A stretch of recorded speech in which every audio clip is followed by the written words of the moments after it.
what you're fundamentally doing is trying to optimize the environment to stack the probability of success in.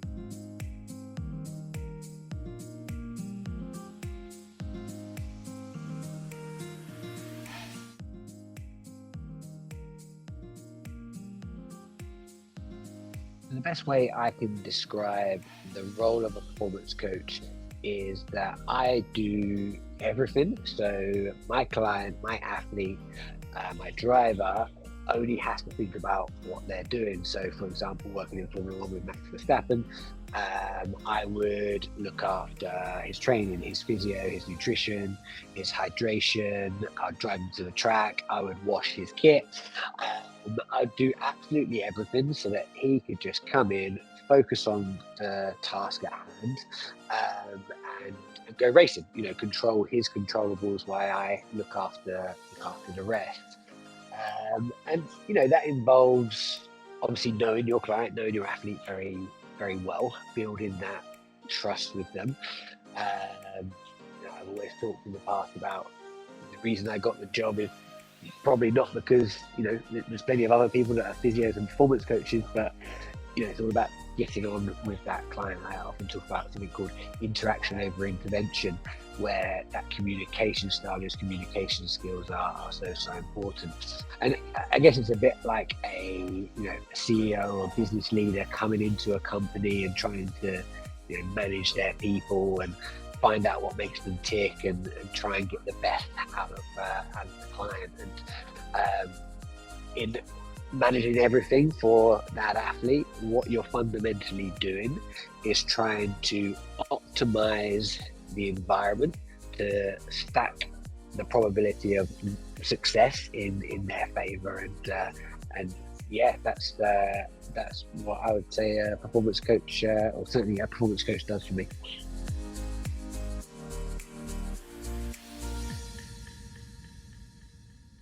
Most of my high-performing clients come from a sporting background. I've been fortunate enough to work with Olympic gold medalists, F1 world champions, Ironman world champions, professional boxers, cyclists, winners of the Giro Italia, but also some high-pressure CEOs that have to travel a lot for work and so on and so forth. And I always take kind of three core principles out of that, and a lot of that revolves around, number one, pursuing those kind of 1% gains, those marginal gains. Number two, executing at a world-class level, an elite level, and then being able to stay at that top and perform under pressure, so that kind of resilience under pressure. But I think what you can then kind of learn from those things is essentially like the breakdown of each individual one is where the kind of the magic happens, as it were. So, for example, an elite level athlete, is constantly training for that pressure before it happens. Client of mine, Max Whitlock, 3-time Olympic gold medalist, Britain's greatest ever gymnast, has done his routine on the pommel horse 1,000 times before he walks out on the Olympic stage.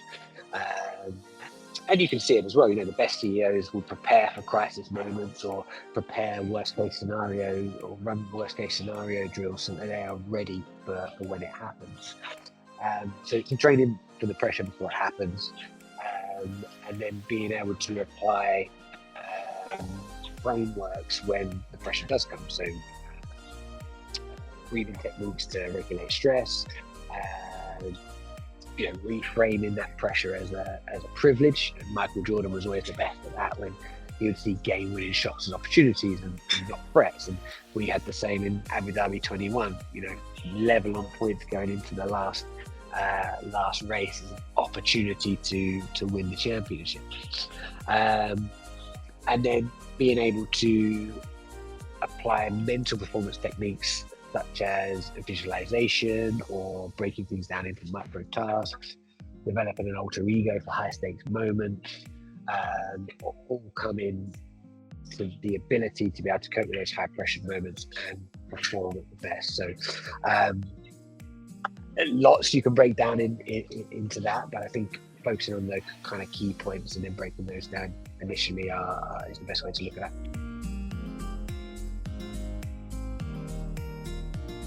Calculated battle of will, I'd probably say, because it is, there'll be moments when you wonder how these high performing athletes are performing at the level that they're performing at, and you hear a lot about flow state and people being in the zone, and that it is a real thing, but it's built up by building that mental and emotional resilience over time.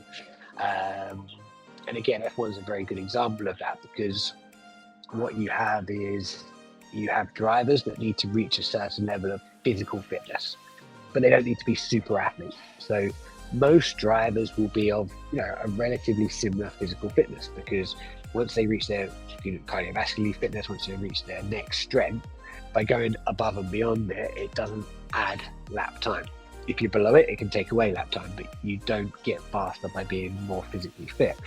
The way you go out and win races is by one, having a fast car, but if you're relatively similar, it's winning that mental and emotional battle against your competitor, and that's where your kind of visualization techniques come in, your ability to control your breathing and use breathing to reduce stress when under pressure, breaking tasks down into small micro tasks. We were winning the US Grand Prix in 21 in Austin, being chased down very, very closely by Lewis Hamilton, and every point counted in a year where it was a very closely fought contest. And Max will talk about now in interviews how he could feel his heart rate rising, and he used a technique called box breathing to bring that down. So I say a calculated battle of will, because mental toughness and mental resilience that he's built up over the years put him in that situation. But he was also very calculated in that, okay, we're in a situation where we can win this race. My heart rate's going up. This is adrenaline's coming in, but he was able to then apply those mental performance techniques to bring that all back down, level himself out, and go on and win the race.